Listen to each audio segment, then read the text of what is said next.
know there's two keys? Oh, I did not know that. Have you got one? Yeah. Oh, now we've both got a key. Finally, we're on equal level. Should I close this? Yeah. Yeah. Okay, it's recording. I'm not prepared at all.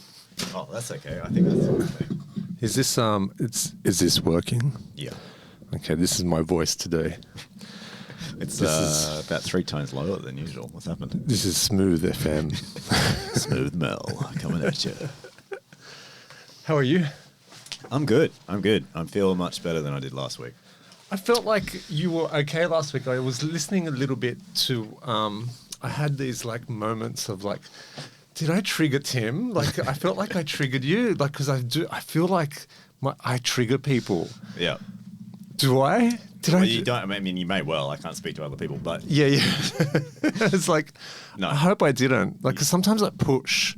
Yeah. And I poked, and I don't mean to. Yeah. So my intention wasn't to. So I'm not doing that today. You're not. You didn't, and you definitely never have with me. Okay. But yes, it's one of the things where the fact that you asked that question means that you're obviously attuned to that possibility, right? Yeah. An arsehole wouldn't ask that question. Okay. A narcissist arsehole. Yeah. Why? And I've thought, I've gone through these, No. There's definitely some narcissism in me. Oh, sure. I mean, you're an artist. Fuck, it's just, and I admit it. It's not like a positive narcissism. Like, you can have a negative narcissist, right? Like, I think I'm in this weird balance. Like, I'm trying, my negativity feels positive. Wait a minute. You're saying you're a negative narcissist. Kind of like I don't want to be a narcissist. Like, Right. I'm not. You're not a fucking narcist, I can tell you that's right. All right, thank you. Thank you. It's not what my brain tells me, though. Like, my thoughts, my vocab. We should talk about that. My brain. Let's talk about my brain. Talk about your brain. Well, I mean, the very definition of a narcissist is they can't identify their narcissism. So, in that classic sense, you're not a narcissist. Okay, cool. But also, you're an empath. Like, the very reason that you're concerned about that you might have triggered someone is because you pick up on other people's emotions, right? Totally. I was like last week, I was like, oh my, we had such. I didn't listen to the last bit. Yeah. Did you listen? I've listened to the whole thing, yeah. I didn't listen to the last bit because this is recorded, so we can listen back on it. And that was like a real beautiful moment that we had, right? It was like, and I was like, and you know what? I haven't stopped thinking about inviting you over to my place. Do you know? It's really weird. I go, and I was like, I wonder why. And I feel like I live a transient. Like I don't have a life, like I don't have a base, right. or do I want to expose that? Like if I expose that side of my life to somebody, are they going to like me? Do you know what I mean? Like the craziness of my family, not my immediate family, but my mum and dad. Do you know what I mean? Like yeah, it's a really weird thing. So I feel like I need to have you over for my next Greek Easter. My parents are getting really old. Yeah. Well, they're 82, so it's not really old. They don't feel old to me. Yeah. So I need to have you over for this craziness, this thing that it's like this visceral feeling of I have to hang out with my parents and because I love them, but I have to hang out with them, right? Yeah. But everyone thinks they're so weirdly exotic. Okay. All right. Do you know what I mean? Because they're so lovely to everyone else. Yep. Yeah. Like they feed them and they, my mum was like a chef and I'm really proud of her cooking. She's a cook. Like every Greek mum is a cook. The weird thing is I've experienced Greek mum cooking. Yep. Greek dad should be cooks, by the way. Like it's not like a thing. I'm talking about like this weird, way that how she expressed her love, right? Yeah, yep. And her trauma. Yep. But I don't need to go into that. But anyway, is there a difference between is the Greek dad cook A thing, or B is a chef? For that generation, the Greek dad cook is a very educated person, Okay. right? Yep. Like, not part of that. Like, Greece, for that generation, I'm talking about my parents were born 1942. Prior to that, my grandparents were from the Black Sea, where it was a complete genocide, a complete swap of people. And the line doesn't go back that far, right? A lot of Greeks are in a similar situation. Like a lot of the Ottoman Empire, Turkey was like occupied by Greeks, right? Like the Greeks for thousands of years there, right? Yeah. So in Greece itself, like the construct of Greece, like from 1821 or 22 or wherever it was, right? That whole, it was never called Greece before that. Ancient Greece is like a myth, right? Like it's all that stuff. So the whole place, like Australia, is built on trauma, right? But it's very homogenous. Like, so there's such a pride there. Yeah.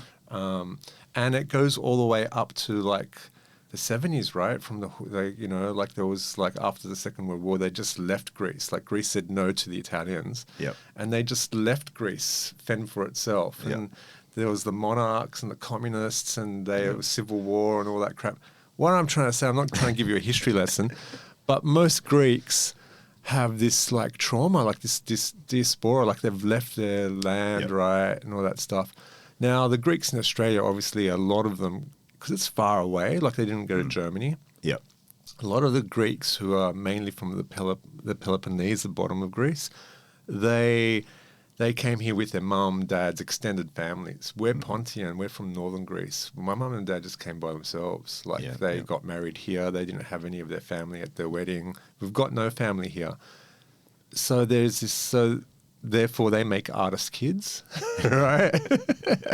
My sister's a punk. Do you know what I mean? I'm a punk. Because of that lack of connection? Well, we didn't have the stigma of the gossip, the kosumbulia, we call it in Greek, like to have that face of like the 1950s appearance, tucked shirt in and all that stuff. We didn't have that. My dad tried it, right, with the neighbors, with the Greeks in the neighborhood. But we just didn't have that, right? So we didn't have to look nice. We didn't have to but it made them a little bit more strict because we didn't have places to run to, like another village to go. It was just me and my sister. Right? We didn't have cousins and things like that. So my dad was super strict, but they weren't like Christians. We didn't go to the church. We didn't, you know what I mean? Even though they tried to bring that culture in. Saying that, when the father, like if I think of a Greek father cook, I just think of a softer person that hasn't been, dealt that trauma.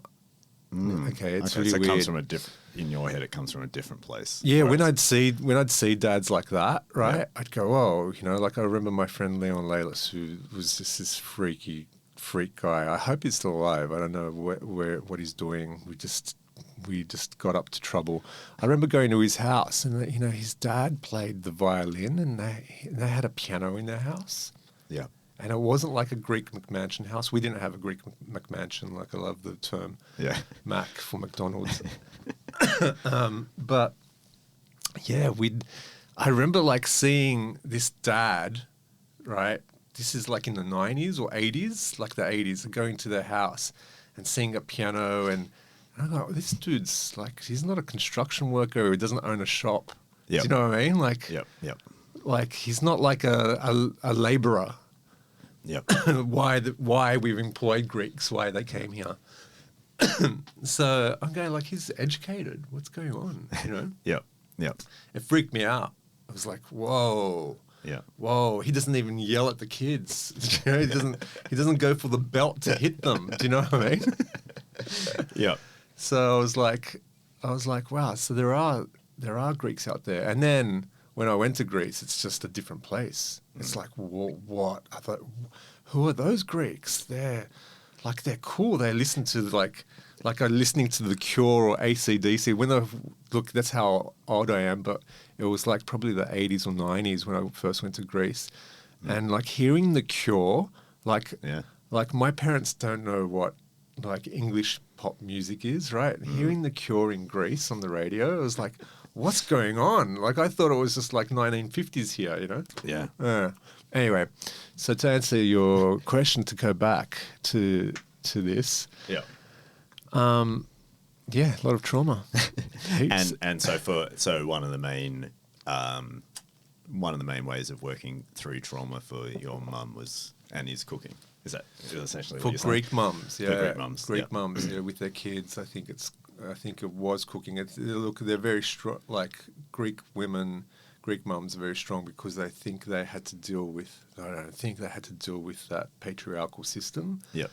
That is a legacy of destruction of like intergenerational trauma. You see it through a lot of cultures, right? Like you can reflect on different cultures. That's why like. You know, you see it in the media, like it's glorified with all these, like, especially with how Asian culture at the moment is very glorified in America, and you have like these comedy Asian shows, and the comedy is a disguise of the trauma they've experienced by being in a white country like America, right, or Australia. Yep. So, and you know, it's the same stories for the Greeks 20 years prior, or the Italians, or the Lebanese. Who are probably still going through that Islamophobia, that extra level of trauma, you know, like the new generation. So, yeah. The cooking comes through that. Yeah, it's a weird thing, and cook for your kids. And like my sister would pick up food from my mum. She's gone back to Ireland, but she'd be picking up food from my mum every week. Like dishes of like, you know, like Greek cooking or Pontian cooking, I'd like to say, which is very fused. Cooking is weird because you can see this fusion of colonial structures in that area. Like Greek, there's no such thing as Greek food, right? Yeah, I know, I know people would be pissed off with me, but there isn't, right? That's like there is a taste of Greece, right? We don't have the same. Spices that the Ottomans would have used or the Lebanese used, but it's essentially the same food. Yeah. Or bastardized like Italian food that has come from the Silk Route, like China. Yeah. Like we have like pastizzi, right? Yeah. Which is like a weird lasagna with synonym, right? Yeah. Like what the fuck could you put that on there, or nutmeg? Fuck that. Yeah. But it's that's a way of expressing love for kids. And my mum was an extra level. Like she was like, you know, take Greek food. Like we all got the ER next door sort of like vibe. Like if you live next to a Greek, they're going to feed you, right? Yeah. It's just like this stereotype. Everyone wants to move into a house with a Greek next door, especially if you've got kids. Have you experienced this? So next door to us at the moment is 92-year-old from Yugoslavia, and she has a similar kind of attitude where she's always like not just around food, just always like wanting to give our kids gifts and just like that kind of ultra friendly like hospitality. When you say Yugoslavia, like where now? Is it like North Macedonia? I don't know the true story, like what the story was. I know. Fuck, man, ask her. She's got fairly advanced dementia. Really? Yeah. I know her husband. So they moved down. He was a coal miner. Down where I live. But he was a member of the black shirts in World War II. So sort of like fascist sort of. Yeah. I mean, but he was a kid, right? So it's sort of Hitler Youth-esque kind of thing. Yeah. And I mean, he was telling me a little bit about that story before he died. And then they moved out just after World War II. But I don't know the full story there. But there was like from both of them just this kind of like insistence not only on hospitality but of openness kind of thing, of just like, you know, you want the keys to my house kind of thing, like literally just like have the keys to my house. It's come weird, in whenever you want or whatever. It's like, oh yeah, I mean it's not, well, I mean it's weird in a way that like settler colonialism is so invested in protection of property that notion that you could just walk into someone else's home is like it like undoes the ideology of like of what the property boundary is supposed to be here, right? So it's weird, yes, from the perspective of white settlers here, but it's beautiful and lovely in another way where it's like the fence, to her, the fence isn't a fence, right? It's like she's always like at 92 she lifted up my 7-year-old, like picked my 7-year-old up. It's like he's like 22 kilos, you know. Or she's like climbing the fence to like look over, and, you know, it's just like this complete like different understanding of like what a community or a neighborhood or a family could be. Totally. And your 7-year-old's going to have her inbuilt like as a memory. Yeah. Like she'll disappear one day and he was like, oh he'll remember. Like, yeah. Like I remember my neighbors, like they were just this weird, like Jack, and I forgot her name. Man, my dementia's really coming in. I forgot her name. Oh my God. They were like when I was a little kid. Jack was prisoner of war in the Second World War, and he escaped, and he like proper story, like proper movie story. Like he told it to me all the time as a little kid. I wanted to like slowly move backwards because I've heard it so many times. Like, all right, okay, I've seen Gallipoli, right, or whatever that movie was. Do you know what I mean? Come on, Jack. You know, let me tell. And I was a little kid, right? I was like, you know, man, I just want to go to school and just draw shit and you know, look at trucks, right? Kenwoods, right? Yeah, Kenwoods. Yeah. That was funny. So he would tell me like about, you know, how some Greek family on a Greek island, like maybe I'm romanticizing this now because it was so long ago, saved him and from the Germans, and they put him up and they hid him. I don't know where they hid him. There's no basements, right? Like I'm thinking of Zorba the Greek here. Have you ever seen? No. Oh, watch it. Yeah. Anthony Quinn plays a great Greek. Okay. But yeah, everyone should watch or read the book. Nikos Katsantzidis, I think his name is. Did I say it right? Did Last Temptation of Christ. Oh, yeah, okay. Yeah, he's a cool dude. Yeah. Like, I'd like to know more about this author, right? Like, he was like, he was a Marxist. You know, he left Greece. He was, like, exiled, or maybe he was, you know, like, not exiled, but, like, told to leave. Yeah. You got to leave, or we'll kill you, or something like that. But... yeah, like there's no basements. That's what I was going to. There's no where this romantic notion of hiding people like soldiers. How do they hide them? Yeah. Like where? Where did they hide them? Did they just dress up like Greeks and just hang out and go fishing? Like, what was it like? Yeah. Anyway, so he would do weird shit like jump our fence. You know that typical wooden fence, the ones that, like, I don't know why we had these wooden fences. They'd rot every 5 years, and you'd have to change them, and you have to have a fight with your neighbours of who's paying for what. Have you got a fence like that? Yeah. You do? Yeah. Oh, wow. Yeah. No, proper exactly splinter fence. Yeah. Like you can't run your hand. No, you get splinters all through your fingers. Yeah. That's it. Wow, I love those fences. Well, you can take the palings off, nail them back in. Yeah. They're always like half. The wind. Yeah. It's like, So he would jump that fence, take our clothes off the line if it was raining. And it was like he had this thing, like, you know, because we were Greek, like he had this thing that I'm indebted to you. Right? I was like, wow, this is really fucking weird, man. Just like, hey, we're home. Like, you don't have to take our clothes off the line. That's why, you know, especially like, I don't know what you're doing. But his wife, right, was super racist. Like, he wasn't. He was super the other way. Yeah. And because she didn't experience the war, maybe she experienced the trauma of him coming back from war. Yeah. That she was super racist. Like, because my parents would speak Greek. They would never say anything like, in Greek, I think this is what it sounds like to like if you don't know another language and you're hearing someone speaking another language, for some reason that person thinks they're speaking about them. There's this paranoia around it. Yeah. Like, speaking of narcissism. Yeah, do you know what I mean? You know, because they would always say to me, or she would always say to me, and she'd call them wogs. Like, she'd call my parents wogs, right? To me, But I apparently wasn't because I could speak English, right? Like, Logics of assimilation. Tell your WOG parents to stop speaking Greek. Like, I would hear that as a little kid. I was like, oh, lady, fuck. Whoa. Fuck. You know, like, chill out. Yeah. Like, I like your husband. He's cool. Jack. What the fuck happened there? Yeah, I think she was traumatized, just like that whole generation of women were traumatized by war, by men, by men that went to war, by genocide, by like, you know, this, like everyone was part of that. Yeah. Anyway. Yeah. Where else do you get that, like that racism from? Yeah. Unless she was like just a racist. Yeah, just a racist. Yeah. There's enough of those just around. Yeah. Anyway, hey Tim, how are you? Yeah, I'm good. I'm good.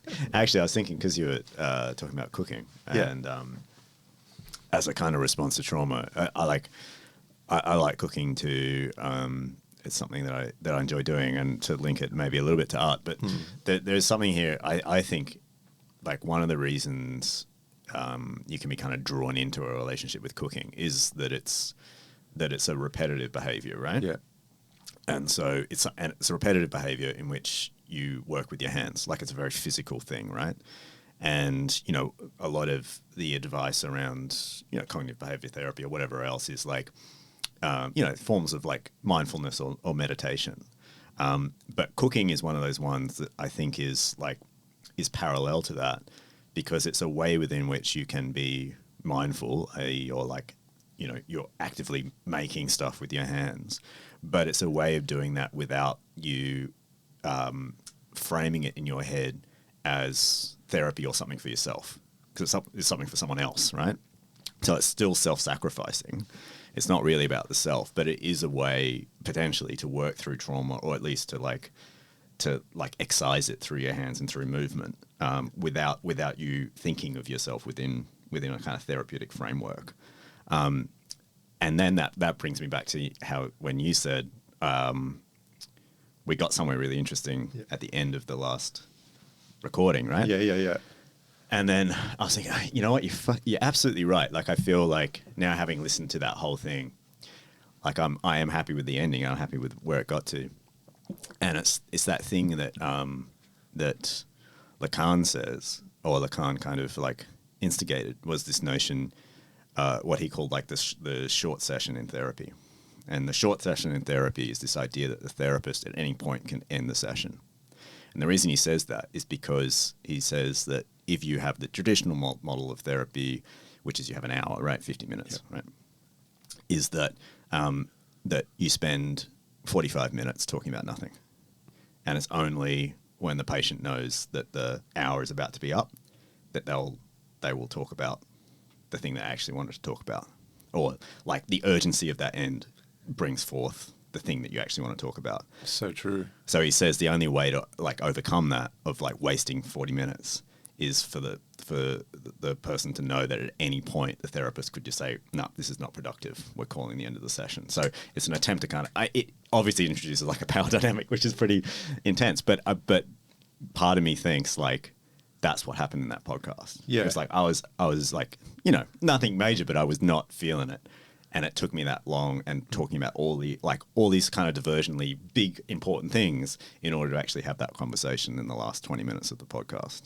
That was, yeah, I know. I was like blown away by that last 20 minutes. I was like, oh, wow. Like, it's like the ego, right? It's like this weird validation. Yeah. There was this weird validation in that. No one's going to ever listen to that. No. Should we go through it again? Yeah, let's relive the trauma. I get blown away by just like that repetitiveness you were talking about with cooking and how that took us to that last bit. I was just thinking about like how true that is. Do you know what I mean? Like how true that is. Do you cook? I'm the cook. Yeah. You're the cook. Yeah. Do you take pictures of your food? Fuck. This is another thing where you talked about censorship last time. Yeah. Where I am going to be truthful here. So no, I don't. But the only thing I take pictures of is my sourdough bread that I bake. Yeah. And I like send it to the 3 people that I've sent starter to. Is Astrid one of them? Yes, Astrid is one of them. Cool. Yeah. and someone local as well. Yeah. But no, like I don't take pictures of the food that I that I cook every day. I do, however, I feel a sensitivity to what you're talking about, because I feel like I use cooking as a kind of mechanism for not working through trauma, but through at least, like, I find some peace in the process of cooking when it is for my family, and as a kind of like literal material symbol of, like, I care for you guys. Yeah. But I think the problem becomes, and I don't know if like what your relationship to this is, I can see it in myself and I hate it in myself, is that because obviously when you have kids, right, they don't eat what you cook. I was just thinking the same. I was just going, wow, like I can see your food, and then a 7-year-old going, fuck that. Yeah, it's like, you know? Yeah, right? Yeah. And a 3-year-old, right? Yeah. Like the 3-year-old's worse. And so I end up then, making 4 different meals for four people. You've got to stop that. No, I know. My mum did this. Yeah. My mum just made us eat everything. We just live in a different world. Yeah. Like, I can't do that. Like, my son eats this, my other son eats that. We have to eat this, Yeah. Like, I don't know how to stop that. Yeah. But you have to, sorry. No, I agree. I do have to stop it. And I also need to stop the association of, because I get quite upset. Not upset. I get frustrated if I cook something and someone doesn't eat it. Yeah. And I really don't like that about myself, because it, like, in my mind, it ingrains a certain, like, for my kids, it ingrains a certain, like, relationship to food that I don't want them to have. But when I see that, it's not because, like, I think they should eat it. It's not like, oh, like, this is healthy for you or whatever. Like, that's not the issue that I have. The issue is the symbolic, like, power that I put into me cooking and serving it. Yeah. And I want that symbolism to be repaid. Like, I want that debt to be repaid through the act of eating. And I don't like that, but I'm sure that's actually what I'm feeling. Fuck, there's nothing wrong with that. Just eat the food. Like, eat it. Like, it's delicious. Like, just, you know what I mean? I get it. I understand it. That's totally normal. I think you're allowed to have that. Oh, okay. Thank you. I just need to have a check on myself, because I also know, because my partner's dad is Italian, and he's the cook, but that's why I made that distinction. Like, he's the chef. And that's, like, an interesting thing too. Like, the Italian dads cooked. Yeah. It's so ingrained in their culture. Yeah. Like, it's so ingrained in their culture. And I feel like that's because Italy has a longer homogenous culture where that's just totally ingrained in their culture. I might be totally wrong. Like, I'm just talking about Australian Greek culture. Yeah. Yeah. But, like, I would see all my friends were Italian and their dads cooked. Actually, they cooked together. Like, it was a weird, like, is Laura's, should I say, I didn't mean to say it somewhat. Yeah. I outed their name. Mum Italian? No. Oh, okay. Yeah. So that's definitely part of it. Like, her mum doesn't cook basically at all. But he's very happy to cook. But he also has an anxious relationship to food, or to cooking in that way. I don't think I have that. I can see bits of it in me where it is like, I would call him more of a chef than a cook in his relationship to, like, it's his focus is on the food rather than on the relationship that the food brings to a group of people. Whereas, like, stereotypically, I think of, like, the mum who cooks for her family, right? Like, it's like, it's so built into the family. Whereas for him, what I think I see is more, it's for that moment before you eat where the food looks really good, right? That's what he's cooking for. And there is a distinction between those two positions. That may be the difference between the cook and the chef, and a kind of gendered relationship that you can have around cooking, where it's not just about not about this sort of repetitive, almost like, like in other forms, like, like what do you call it, needlecraft and stuff like that, right? It's a similar kind of thing where it's like this repetitive action that produces something, whereas the fashion designer is the male. Like, there's a distinction that goes on there. which I don't think I have. That's exactly what I was saying about my experiences with my Italian friends, like the aunties and mums, and they would get together and just make this pasta. Like they would make the material for the food. Yeah. Right. So, and there was an art in that. And the whole kitchen table with this flour on it. Yeah. The male, the dads, the granddads, the uncles, right? They were like drinking wine, making wine in the garage, right? Yeah. Growing the grapes in the backyard, like the tomatoes. Like they were like there was this weird production going on, and then it was like who's cooking it at the end. There would be fights who, cook it like it. Like there was like a more of a, but still the roles, like you just said, the needle, those roles are so prevalent in culture and society and these sort of gendered roles, right? Like I cringed when you just said the mum. Do you know what I mean? Yeah. Not that you said that. It's just that's just like so part of our I'm trying to exercise that out of my body. Yeah. But how do we exercise that? We're doing a good job, I think. I mean, I think and part of me absolutely is me cooking is trying to refuse some of those things, right? Yeah. And in many ways as possible, I have the luxury of a fairly flexible job, which means that I can do a lot of the pickups and drop-offs for school, and I'm certainly far more present, not present. I'll say in attendance. I'm there with my kids in a way that my dad never was, for his job and other reasons. So there are some material differences that I think we both practice that would be different to our parents' generation. That tries to kind of at least blur some of those distinctions between mum and dad or whatever. Do you reckon,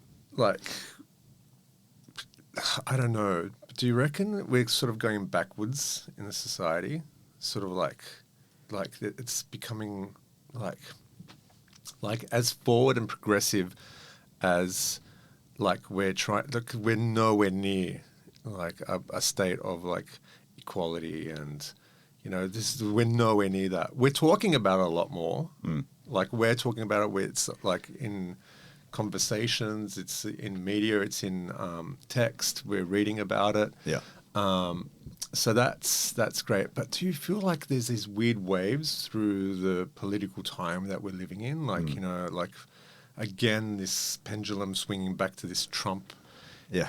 This, we say now Trump, I think of conservative times as this new weird late stage capitalism, because I feel like there's aggression out there. I feel like there's this male toxicity starting to wield its head. It's always been there, but it's there even in a political time that we're living in right now. Australia, we've got a centrist party, supposedly a left party, but it's very centrist, right? Blocking all the left-wing parties. We have this Labor Party that looks like a left party, that talks like a left party, but is fucking doing the worst shit ever, right? Right? As Biden is doing. As Biden is doing, globally, they're protecting, I think today the Labor Party got in the UK. I assume so. I haven't checked, but yeah. I think, I was just checking and I feel like they have.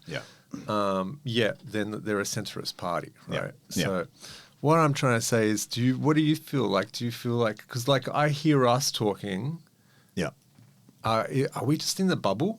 Are we in the inner west of Sydney but do you know what I mean? Yeah. I mean, I think so. I think it's interesting that our relationship to that, because in as much as we are definitely seeing a rise or a growing visibility of a certain type of masculinity that we may have thought we were relegated to the past, and also a certain type of femininity that has re-emerged in trad wives and all that shit, right?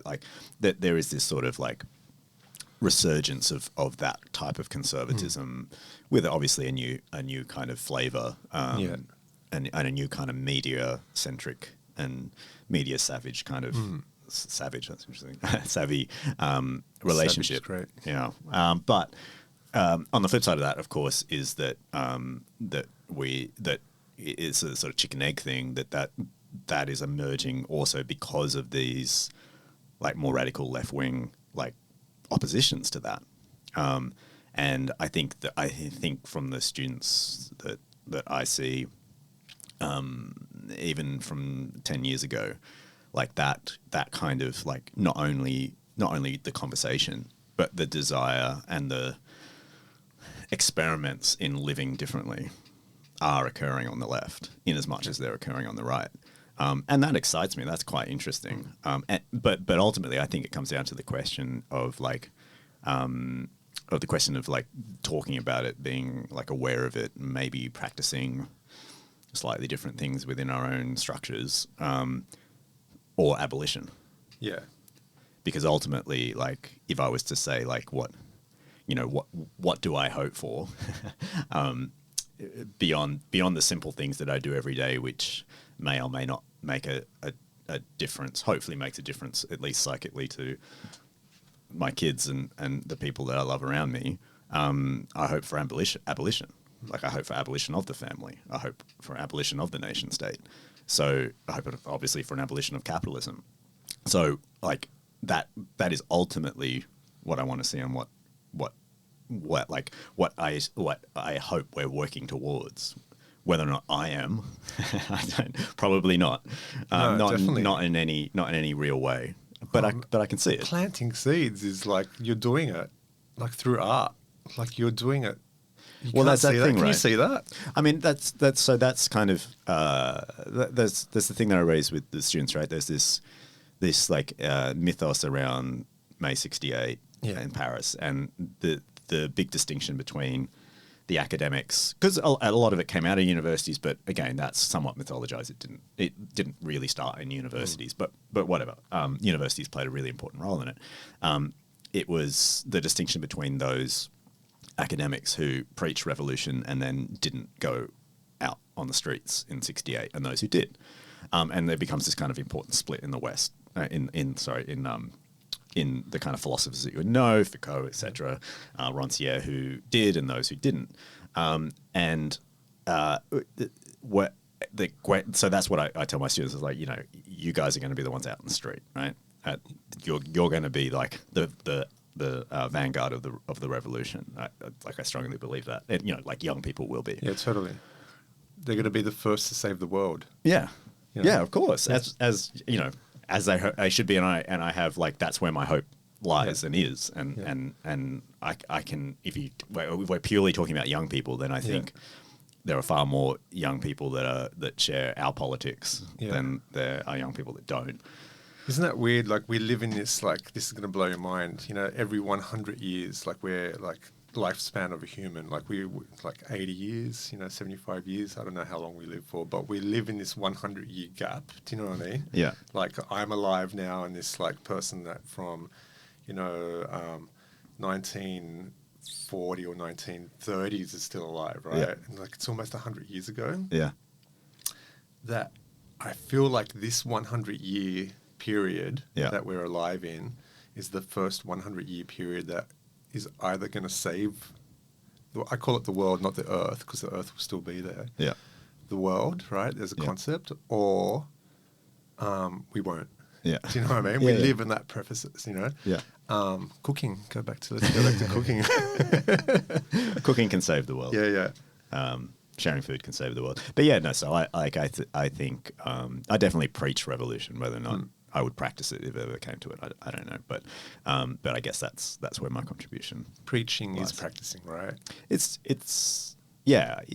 Because there's a lot of quiet people out there. No, that's also true. It's not nothing. Yeah. It's definitely not nothing. It's definitely something, and you're definitely a role model to a lot of people. So therefore, that's great. Like, saying that. That's like saying that.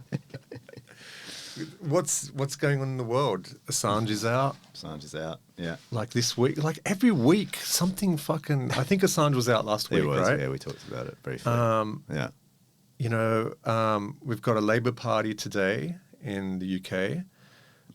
Gaza's still being fucking bombed. Netanyahu's still in. Yep. What else is happening? Trump and the Biden debate. Mm-hmm. Like, that was terrible. Like, I don't even know why we have debates or two-party solutions anyway, right? That's got to be debunked somehow. Yeah. But that was like, wow, what the fuck is the world? Like, it's comedic. Yeah. It really is comedy. Like, no matter who gets in, there is material for people. What else is happening local? Sydney University now is forcefully going to close the encampment. Yeah. I don't know what that's going to look like. Yeah. Because, it's like it's almost like they're waiting till there's not as much presence, like media presence. Because when they first, so like it's like there's this silent period. Like the kids are there. Yeah. Like that's how the way the media sees it. The kids are there. Yeah. They're sleeping there. Do you know what I mean? Like, they're not moving. Yeah. So that's another big one. Like, because they look what's happening in the world. Like, it's like, it's not. I don't think of it as an Israeli thing. I think of this as a bigger, like, global problem. Like, this is late stage capitalism, and this is the way capitalism. Well, I'm going to say the word capitalism. What can we change that word to? You've got to because this is the way our global economy treats people. Yeah. Right? Mm-hmm. We can see this happening, not just in Gaza. This is like very, like, what's happening to the Palestinians. Like, apartheid is so real. Like, I was in the car just now coming, and my friend Liz put "We Are the World" on. We are the world. And she was talking about the documentary. I was like I didn't want to talk about it. It was triggering me. Yeah. Like, I was getting triggered by Michael Jackson and Sting singing this shit, right? Diana Ross. Like, she, bless her, love Liz. Like, and she was going, and she's going to listen to this one day and she's going to go, fuck you, Mel. And I'm going to go, sorry, I'm going to give her a big hug. But I got into it, right? It was all about her showing me the stereo system in her car. Right? Yeah. Okay. Like, let's test it out with "We Are the World." Yeah.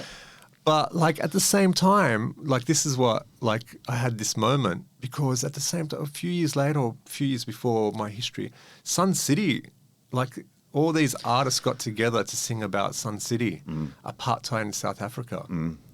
And, like, what the fuck? Yeah. Now, to bring in this big question, to draw the line. Yeah. This is what I want to know. Like, am I being me? Like, I want you to critique this. Yeah. I'm drawing the line for now, just for today, but not for today. Like, this is like, it starts, not today, it starts not on October 7th. Because remember, and I think I've said this before, I don't know, was October 7th we voted no as a nation to the voice in Parliament? Oh, good question. Because I feel like it was on the same day. Yeah, I think you may well be right. Yeah. So I'm going to call it that day. Like, it's the September 11th for me. It's this new date that will be for the next 20 years. Like, October 7th will come along and we'll go, wow. And, it's not like sitting on one side of the fence or not, right? Yeah. Because there is, like, a global revolution happening, like it's rumbling, right? Yeah. But for art, right? October 7th, we draw this line. We don't speak for other people. I don't want to speak for Palestinian people, but I want to speak for revolution, right? Yeah. What do I make art about? Yeah. Can I go about making art about, like, my Greek trauma? Or like my, my mum's cooking. Or does there always have to be a bit of flavour of what's happening right now in the world? Yeah. Like, if you could see me, I just was like, my heart's going to, like, I'm like. I think, okay, so there's a couple of things here. Firstly, this is going to bring me, hopefully beautifully, to a quote that I found just for you. I was reading a book yesterday and I was like, oh. I mean, you may not like it, but I think it's a great quote. I'll read that in a second. Secondly, I think this may seem like a get out of jail free card, but I do think there is something to be said for. I mean, clearly, like you're engaged with these issues. You're like feeling for these issues, right? I'm really passionate, like as you can tell. Yeah, absolutely. And I think for someone like that, there is a way to relieve a little bit of that pressure off you in relation to art by saying whatever you make will contain the present. Yeah. Right. So it could be about your mum's cooking. Yeah. But it will also be about what's happening in the world today. Yeah, that's what I mean. Yeah. Like so it doesn't. But you don't. But the how question doesn't have to be resolved, because in a kind of magical way, if you like, it's there, right? Because it's in your head. So whatever you produce, it's going to come out. It's going to come out in the way within which, abstract or directly, the way within which you tackle a question like your mum's cooking.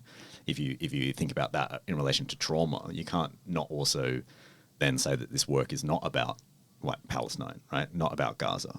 Not directly, but like the reason you're thinking about your mum's cooking in relation to trauma is in part because of that, right? Because trauma is now something that is the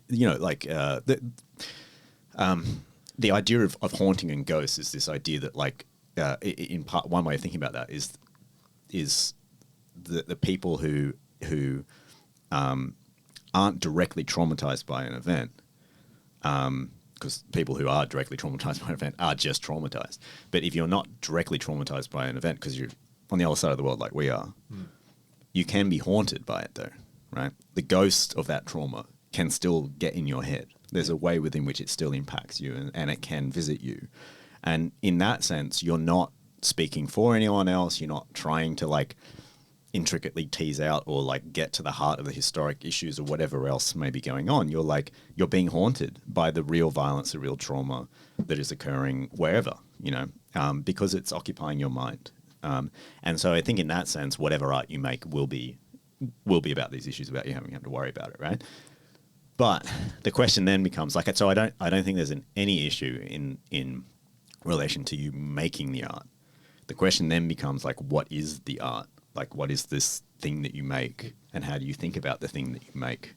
Because in some sense, it could just be like cooking, where like you making art is just the process of cooking, and it never goes anywhere or is seen by anyone, or everyone else misrecognizes it. No one eats it, right? No one eats it. Yeah. No one eats it, and or recognizes the symbolic importance of it, right? Yeah. And that's fine because that's just you working through your own shit. But if we were to think about it more as a question of like, how do I make art like that I'm going to call art and I'm going to put on Instagram or whatever the fuck, then I think this is the quote that could help us, right? And also in relation to late stage capitalism. And as you're absolutely right, like apartheid or exploitation or these like false boundaries and borders are precisely how capitalism operates, right? That's how exploitation operates, by making false distinctions and then exploiting one of those categories, and also around material land and property. So this is from Berger, right? John Berger, 1967. Berger was such an interesting guy. Most people only know him for like his essentially high school textbook, right? Yeah. Ways of seeing. But he's fucking radical. Like he was way left. Totally. In really, really interesting ways. Anyway, so this is a quote from 1967. So, art is a significant form of property. Its value as property supplies it with an aura which is the last debased expression of the quality which art objects once possessed when they were used magically. It is around property that we piece together our last tattered religion, and our visual works of art are its ritual objects. So, can you read that one more time? Yeah, I can definitely read that one more time. So, art is a significant form of property. Yep. Its value as property supplies it with an aura, which is the last debased expression of the quality which art objects once possessed when they were used magically. It is around property that we piece together our last tattered religion, and our visual works of art are its ritual objects. Just I'm seeing pictures, you know what I mean? Like I'm going, wow, like, yeah. Yeah. How good is that quote? Totally. Also, like, yeah, very much bring in what we've been trying to talk about. Why didn't we start with that? Fucking should have read this weeks ago. Yeah, so I really like that quote. I mean, it contains both aura and Magic, yeah. in it, right? But one of the things that I noticed from that quote, just to talk about the tone, is that Berger is like is talking about the end of the world there, right? You know, this is the last, like, this is art's last expression, like last gasp of air that it's taking. That this is our last religion, our last myth. And our last myth, this debased myth, is property, right? That we're holding on to, and it's true. Think about that all the time. Yeah, and the fact that for Berger, that art is both literally property, which of course it is, but also it is the what's the word he uses? It's ritual objects. So it's the way within which property is held to be true, not in a kind of like archive of like property boundaries, but in art is a way of affirming that property exists, yep. Right? In the same way that like religious rituals affirm a god that cannot be materialized. Property can never be materialized because it's a human invention. And so art, therefore, for Berger, it draws, it debases, it like corrupts the very thing that art used to be, which was its kind of magical quality that was used to communicate, to bring people together or tear people apart, whatever. It was human, right? It was a way, it was a ritual object for humans to be human. And it debases and corrupts that and turns it in that magical quality into its use in property and to affirm property as this thing. That's why I hate art on walls. Yeah. I mean, that's a very like literally perfect example. Yeah. Is that the artwork, the painting needs a wall. Yeah, totally. And what is a wall? Totally. Or the four walls, right? The gallery, the room. Yeah. Yeah. Say that all the time. Wow. Wow.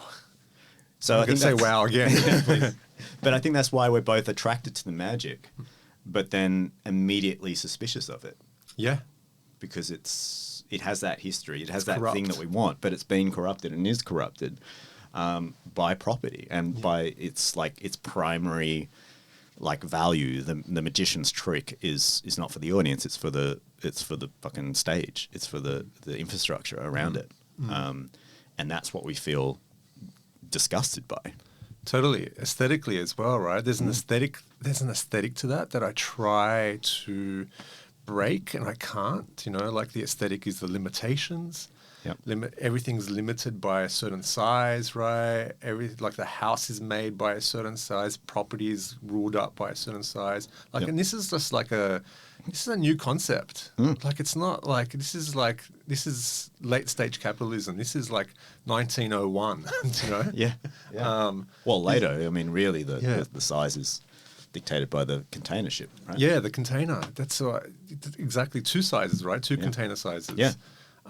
Very recent. Yeah. You know, cargo ships. I love Yemen. I love the fact that they've just gone, fuck you, you can't go through the Suez Canal? Yeah. Yeah. Or the Red Sea. They're like just pirates are cool, man. Fucking bring back the pirates. Well, they never went away. I know. Just make all these ships go around the long way. Go around the long way. Yeah. Yeah. You want your limitation? Go around the long way.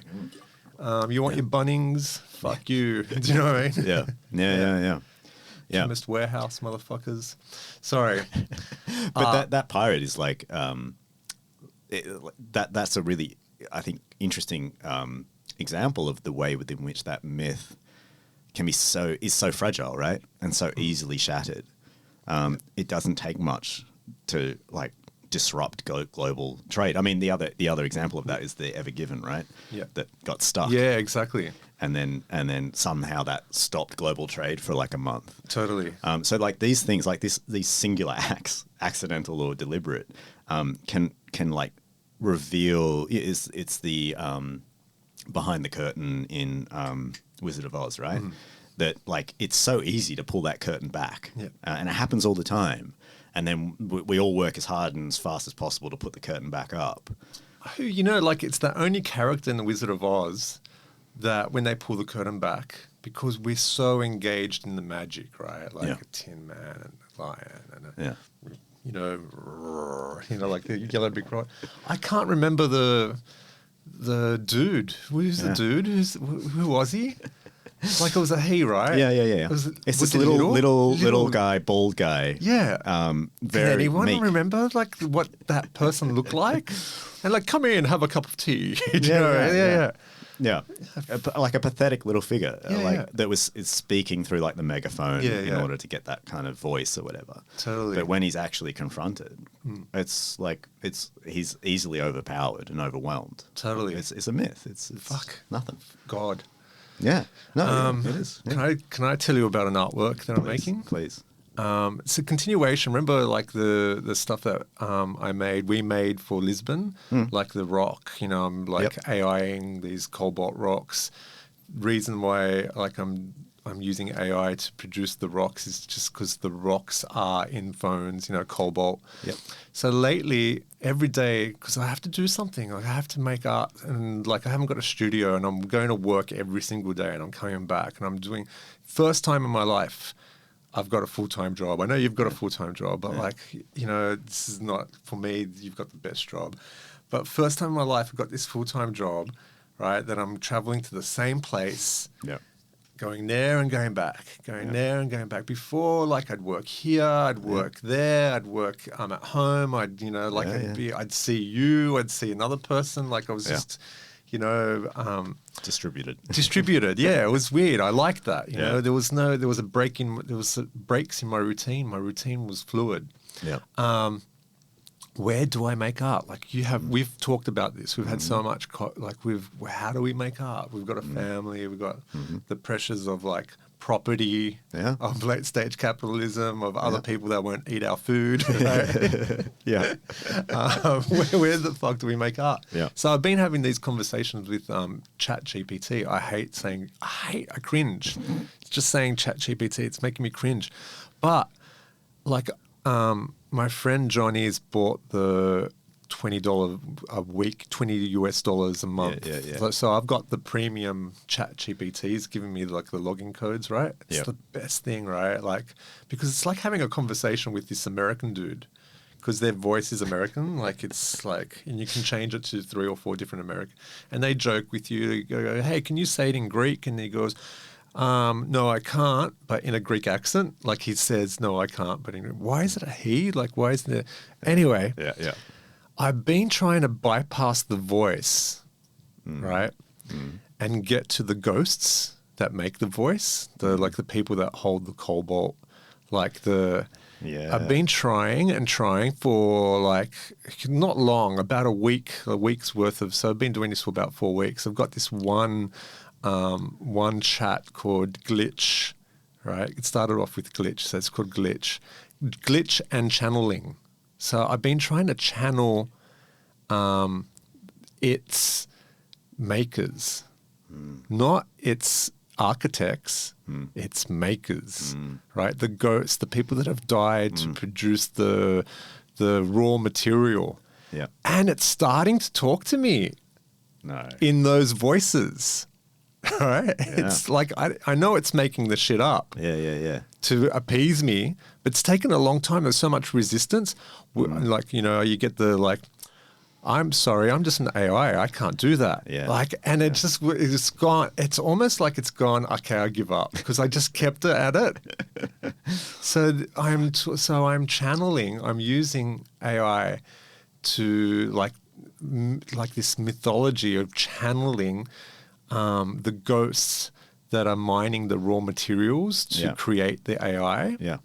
And it's fucking freaky. I'm super, super interested in this, but just like purely mechanically, are you just doing this through talk therapy? Like, are you just talking, or are you like talking? I like a lot of typing. Like I when I'm walking, I talk to it. Yep. And I'm not convinced by the voice, because the voice it's actually the chat GPT. It's not like giving me. Yeah. So, obviously there's something fresh about reading, so there's a lot of typing, because you can imagine me on the train, like an hour trip there and an hour trip back every day. Like, I'm not going to sit there talking on the train, channel channel the ghost. Like I've got names out of it now. Like there's these names. Like I've got spirit guides who are like the miners. I'm trying to get more. I don't want it to be spirit guides. I've got Osu, OHSU, Alana, and Elva. And like this is who's talking to me. Wow. It's fucking weird. Yeah. Alara, something like that. It's really weird. I could show you later, but like, you know, some of the voices, it's bizarre. But yeah, where am I going with this? It's play. Yeah. But it's this weird time that we live in where I can start playing with an AI about its histories, about the ghosts, about the magic that's in there. Yeah. Yeah. Yeah. I mean, I think, I am deeply fascinated by that, and I will be very interested to see what you managed to get out of it. I'm interested in it because, you know, obviously there's a kind of long history of artists working with technologies just as they're emergent, precisely because they haven't been locked down in a way to prevent those ghosts from coming through, right? The longer a technology develops, the more that possibility is removed from the technology itself. Totally. It kind of breaks its own censorship. It goes through a wall. It's like going through that, you know, like that property, that's something like breaking the limitations of what it can do. Yeah. Yeah. Which is like, so in other words, you're testing it in a way in which it's never been tested before. Yeah. And that's what an artist, I think, can do, right? Yeah. Because there's no sense from its technical makers, its architects, that anyone would be asking these questions. So it's sort of like finding a back door, but like not through like hacking it. Well, it is kind of hacking it, but like actually just by, you know, entering into conversation with it. Totally. I find that really interesting. I find what's interesting is the names it came up with, like these two Greek names and the Japanese name or Chinese name, which means vulture, which means ghost. Right? I was looking, what the fuck is this name? It gave me these Chinese characters. I thought they were Japanese characters. Yeah. OHSU. Yeah. Anyway, sorry. No. But like, they're not the ghosts like of the mind. Like, I want to know, like, you know, the indigenous people of the land that we've stolen the cobalt from. You know, like I want to get there. You know, like yeah. Anyway, like I wonder if we'll go there. So I'm not fully there yet, but it's going in a weird way. It's freaking out. Yeah, I mean, great. Yeah. I mean, yeah. Sorry, I had to just pull that out before I forgot it. No, please. And I think like we're already seeing the ways. Firstly, like we talked about this like last year or whatever when we were talking about the way within which, you know, like Sarah Nye's latest book, The Gimmick, right, talks about this idea of like the way in which we have new technologies that pop up and they promise to, like, revolution now is usually, when you hear that term or that word, it's in relation to the gimmick, right? Yeah. AI will revolutionize the world. Yeah. So that's not the fucking revolution I'm looking for or hoping for, right? Or fucking NFTs are going to revolutionize the world. So, like, no, stop. It's like gimmick. placard. You know, protest banners with AI images on them. Yeah. It's fucked. I hate it. Do you know what I mean? Yeah. Yeah, exactly right. So we're living through this time of like of these of this debasement of the notion of revolution through these forms of technologies. But we're also, with AI in particular, which I think has been the biggest one, although I think people are starting to realize its severe limitations, that you can map the processes within which it is trying to shut down those hauntings and those possibilities for you. Because when AI does that now, what's the term that we use? Hallucination. Yeah. Right. And so, like, we're already imparting notions of pathology, of mental illness, onto a technology in order to say, no, if it does something wrong, it's like it's hallucinating, right? It's not being correct. There's something wrong with its brain, and we'll fix it. It's a very kind of medicalized terminology for what you're accessing, which actually what you're accessing is some sort of far more interesting truth than what it celebrating will be. it. Than what it will be locked down for. Yeah. But that now also makes me think, and I'm going to get this wrong, so it doesn't really matter how I say it, I guess. But the thing that I love about ChatGPT is that it's and large language-based models is that they're language-based. Because language is such a slippery and interesting thing once you start using that. And as Lacan said, like, language is structured like the subconscious, or the subconscious is structured like language. And so, like, I think that you can use, precisely because it's using language, I think there's a capacity to access the subconscious, collective subconscious of these miners or materials or land where this has come from. And that is due to the nature of language itself, that you can kind of maybe, well, I mean, again, not directly, it's never going to directly tell you it, but it is telling you it. It is showing you the structure because it is a language and it's structured like a language. And the other thing that I was reading about ChatGPT is that if you, I'll find the quote maybe next week, but the way within which ChatGPT operates as essentially like this. So actually, really, really interesting histories in the way in which like definitions are formed around words and how categories and words and blah blah blah blah whatever. But it starts from the notion of it's a deeply phenomenological thing of that there has to be one thing, right, that it starts from. Like one material thing that attaches a signifier to, and if you trace it, but essentially if you trace all the words back, you'll get to this one object. Yeah. That one object is the phallus. Like literally, the object that it defines as originary object is the phallus within ChatGPT. The cock. The cock. How fucking amazing is that? That's its originary object, of which every other word, every other category is in relation to. So it is literally a phallocentric large language model, and again, perfectly Lacanian. But this is where we can kind of like go, oh yeah, like this is a symbolic universe that it has created around the cock. Hence the American voice, the American male voice. Can I? As you were talking there, like my mind started wandering.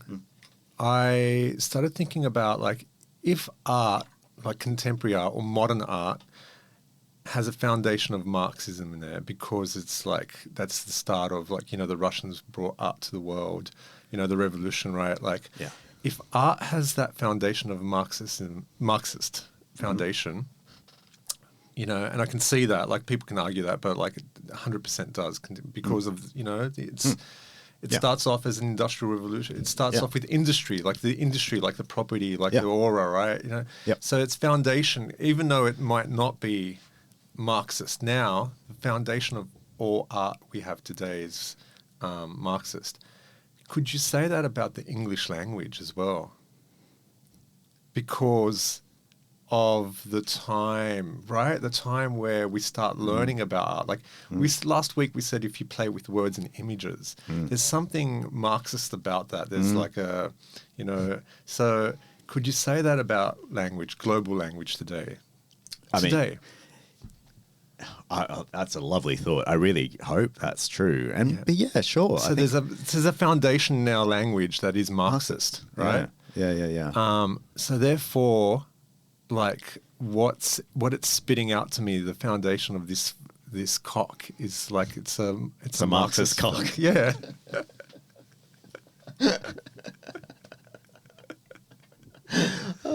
Yeah, sure.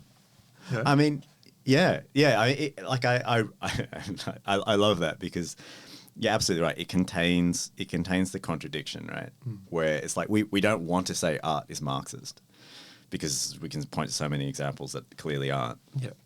The futurists. Yeah, exactly. And or just like generally just boring art, which is 99% of art, right? It's not interested in Marxism, but it has the flavour of the Marxism in it. Yeah. Right? Yeah. And I would agree that like modern language, in as much, and you know what this is going to come down to, in as much as like our Bible is Marx, and all language comes from Marx, and I think that the traces of that articulation of how the world operates, what the struggle is in the world, and what it will look like that Marx offers us, has changed the definitions of all those words and our understanding and usage of those words, such that obviously you can have fascist language that's not Marxist, but it doesn't mean that's a perversion. That's what Burge is talking about of the language, because it is contemporary language is the language of struggle. and of a particular type of struggle, a modernist struggle. Yeah. That we're still, and we're also coming up with new words Yeah. to describe that struggle, right? Yeah. And so, absolutely, it's Marxist, and absolutely, like the idea of a Marxist cock is very appealing. It would potentially solve a lot of problems. Totally. I love that thought. I just want to have conversations with the AI now. Like let's do Bring next the week. maybe that could be our first guest. Yeah. It's not a bad idea at all. Yeah. Fuck. My mind is just like going places right now. Like that artist mind when you're thinking about work and like where you can take your work. That's what it's doing right now. Yeah. It's just going, oh wow, I'm having these pow, poof, poof, like my brain's exploding. Yeah. Well, what else has been happening? I feel like I want more private life of Mel. There's so many things that we haven't talked about that were briefly mentioned in previous episodes. But yeah, look, I likewise. So, but it's going to go somewhere. Like, do we make it go somewhere now? Let's talk about the structure of this. Yeah. Okay. Yeah. What do we want out of this? Like, we talked about what we want out of this. What do you want out of this? What do you want out of this? What do you want out of this? What do you want out of this? It's weird. I think today has been a very productive day. Yeah. It's led up to today. Like there's, Yep. I kind of feel like this is the first episode. Yeah, totally. Don't you? Yeah. And so I would like this to continue forever. No. No, I don't want it to continue forever. Please save me, talk, say something. Well, okay. Steer it into some direction. Yeah, sure. Okay. I mean, so I feel like this is our fourth. All right, fourth. And yeah, it does feel like this, to me, this one feels like we're onto something. Yeah. And part of that is kind of like a balance. I feel that we got in this conversation that the other ones we were kind of feeling towards or feeling around. There was a balance in all of them. Yeah. But it was like we're swimming on water. Like, what are we doing? We're not confident enough to call it whatever it is. Yeah. And I still don't know. what we should call it in that sense. Look, I mean, I have actually a page of notes about that question. I don't know if I want to dive into that. Yeah. Other than to say that I feel like we are using. I like the structure of asking. I like the structure of asking what is art and us bringing in our own practices and ideas and all that kind of thing, but basically using that question as a vehicle to talk about other things. Yeah, exactly. Like that's always like the question. If we have an awkward pause, that's the question that we can return to. Yeah.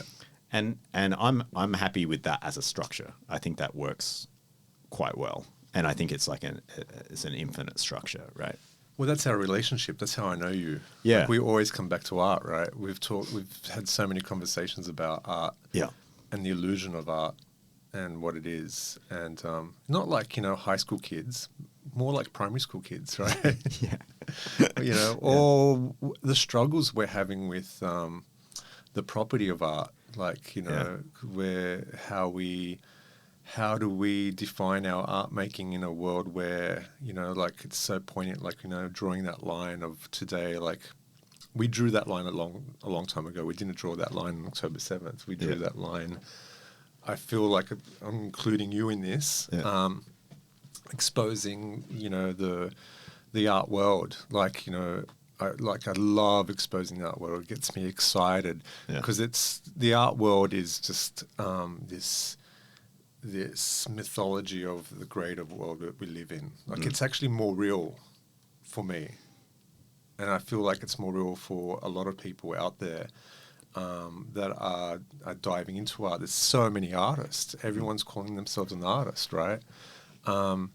So, yeah, it's an exposure therapy for me. What's that thing when you're ghosted by something?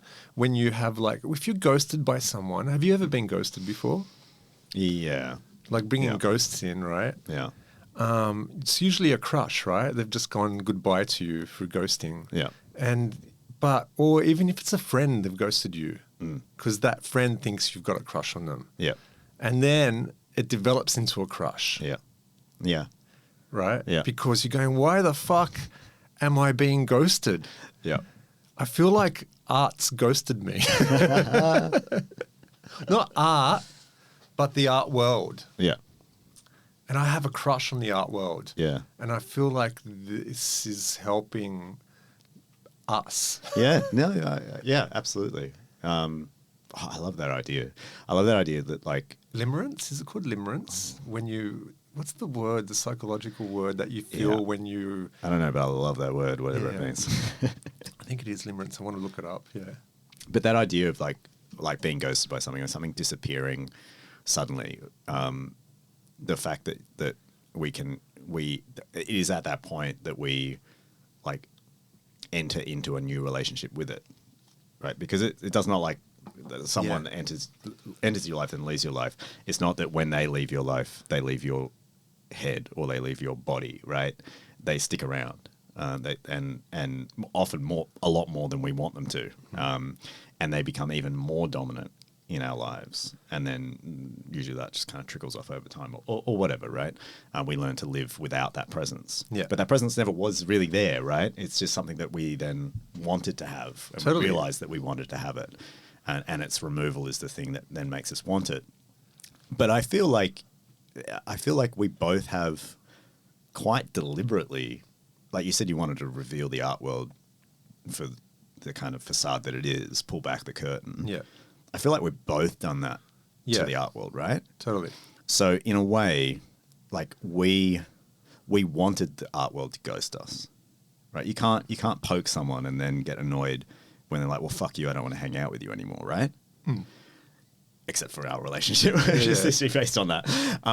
So it's sort of like, well, so to what extent do we want to exist in that fantasy of I feel better, my relationship to art feels better when I'm outside of it, or when I'm being ghosted by it, because then I can have this sort of mythic kind of important relationship to the art world without actually having to be part of it. Yeah. And so I feel kind of like that's what we do, and that's kind of what this is. That this is a kind of talking out the fact that the art world doesn't think about us or care about us or know who we are. But we also need to be explicit in saying that we had a hand in that relationship falling apart. And in fact, we were quite deliberate. Totally. In getting to that point. But there's something about it that's seductive, right? Like I'm still seduced by it. Oh, yeah. Yeah, deeply. But anytime I approach it, I then want to fuck it off. Like I have a very complex relationship to that. I feel like I want to talk to people that are in it. Yeah. That are our friends that are in it. Yeah. But I don't want to piss them off. Yeah. Because it's their livelihood, right? Yeah, it's who they are. I want to know. I want to ask them like hard questions, but not. Yeah, like it's I know there will be a defensiveness. Yeah. So I've got to push that back. Yeah. But I would like to ask people, like, what being in it, making a living off it, which is like for me, are you doing that also? Are you using it? Like, I want to know, like, do people use it? Has their art changed because it's changed them? Like, the cultural value, all those questions. Like, I'd love to dig deep and ask some people that. I don't know. I don't want it to be. I don't want this to be an interview show though. Yeah. Like just interview like fucking everyone else. Although I do like interviewing you. Well, we interview each other. Yeah. But yeah, no, I like that. I like that idea, and I think that that I think for us, teaching has been able to give us a proximity to art without having to be in the art world. We can always be adjacent to it. And we also feel like we can make art that is adjacent to it that may or may not enter the art world at any particular point in time, but it doesn't really matter because teaching is the way in which we live, again, can live, right? For people who maintain an income primarily through art and the art world, which also can filter down into teaching, right? Like you make your reputation, like we made our reputation through teaching essentially, right, in our qualifications rather than being necessarily in the art world. There are a lot of like tutors that go the other way, right? What I am deeply interested in how, this is a great thing about it.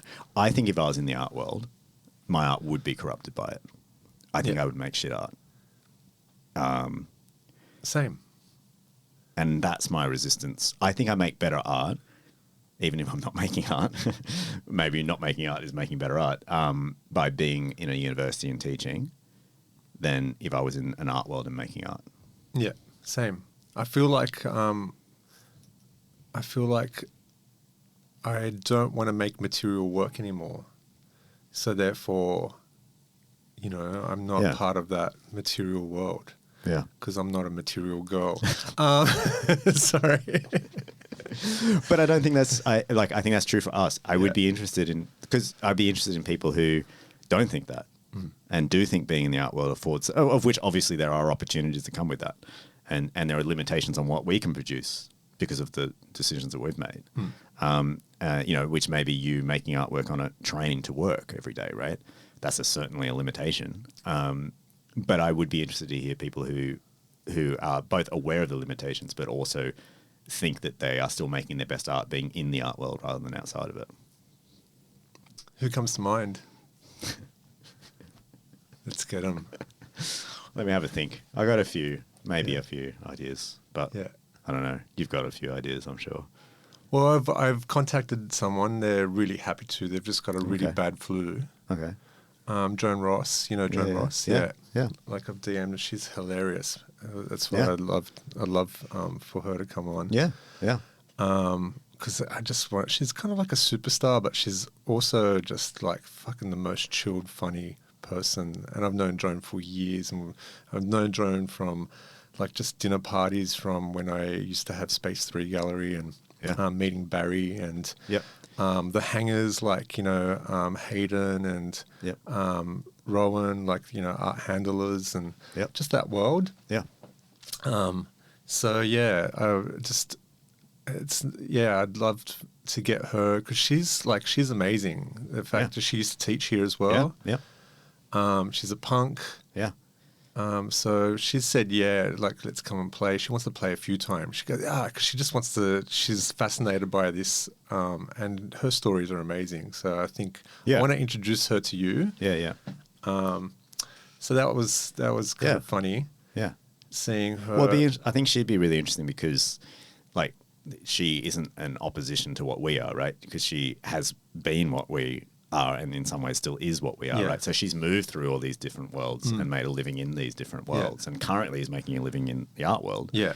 But it hasn't always been like that for her. So, and she's totally questioning things. Yeah. Like she questions like, the way art is shown. Yeah. The way like, like I was listening to a little, one of those Nava videos or something, and she was questioning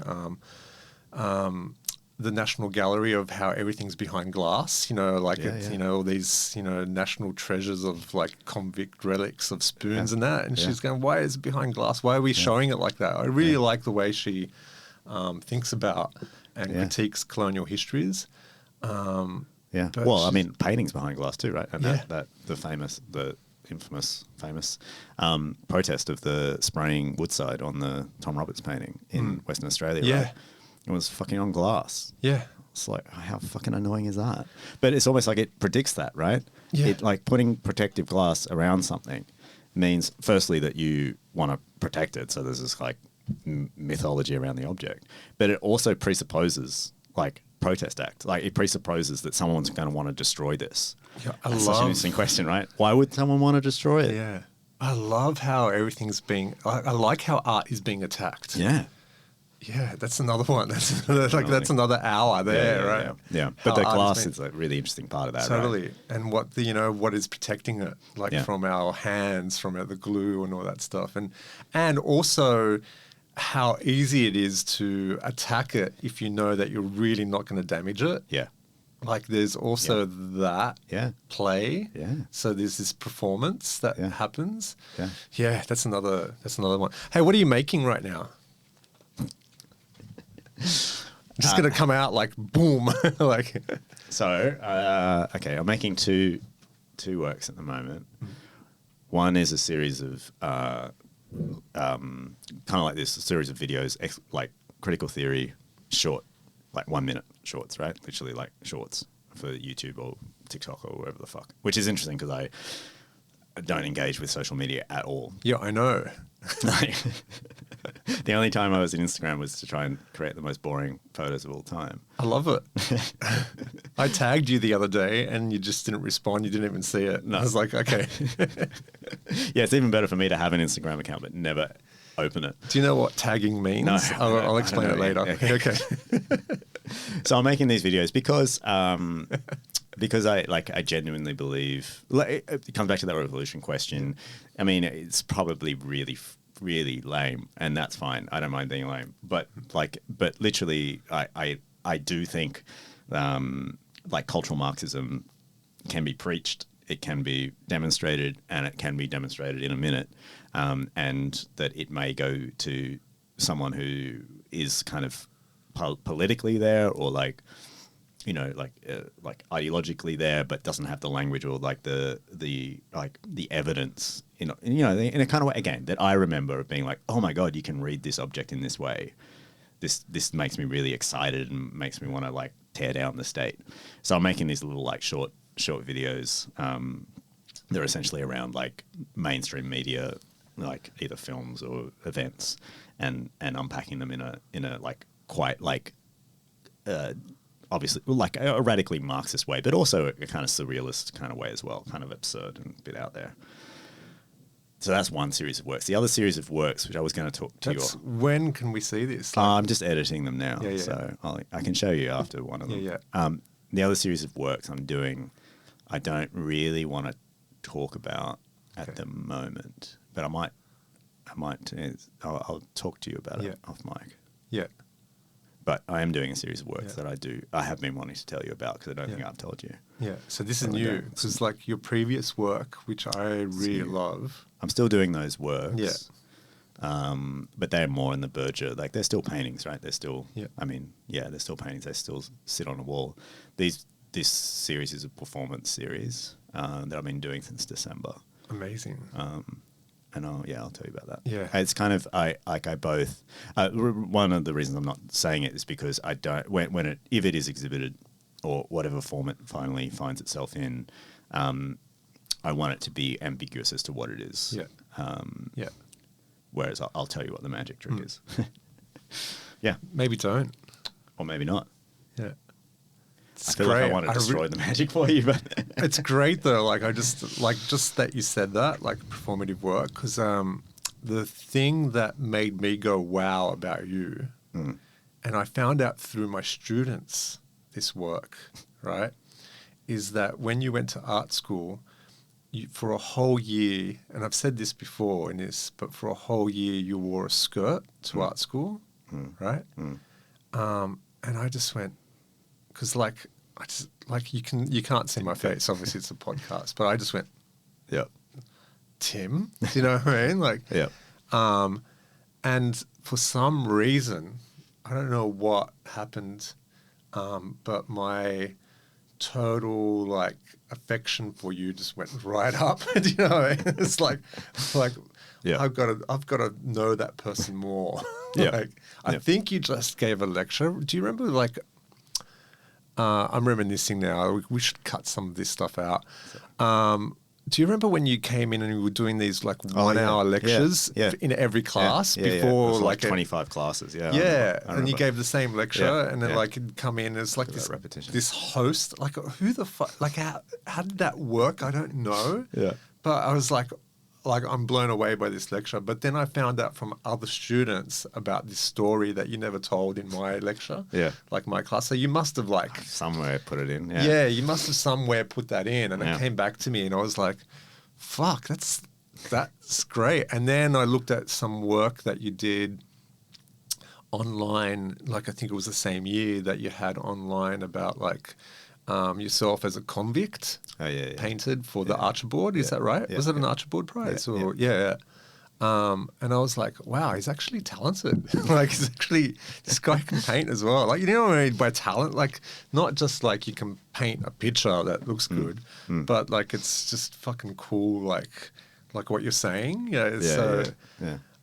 So that's intrigued me that I haven't seen more. Like Well, that's intrigued me. So I've moved back to performance in the last year or so. I've always loved performance. I've always felt probably most at home in performance. But also it's purely the thing because it undoes a lot of the problems that we've been talking about, right? That you can't find evidence of it because there is no evidence of most of this stuff, right? But also it's like I'm constantly talking about like pushing the art world away. I'm constantly trying to change what I do and how I do it. I'm as much as I'm interested in the series that you're most familiar with. Like I'm getting to the point now where I'm not bored of it. I feel like I could do more, but I feel like I'm starting I could be recognized for that. And as soon as I feel that, I want to shift. I want to go somewhere else. And so I've done that for the last 20 years. Yeah, same. And so it's more kind of almost rotational. Like I was doing more performance 15 years ago, and then I haven't for a long time, and now I'm moving back into it because no one knows me as a performance artist. Yeah. So sounds like you do similar. I'm excited. I'm excited by that. Totally excited. Cool. Hey, should we wrap this up? Yep. All right.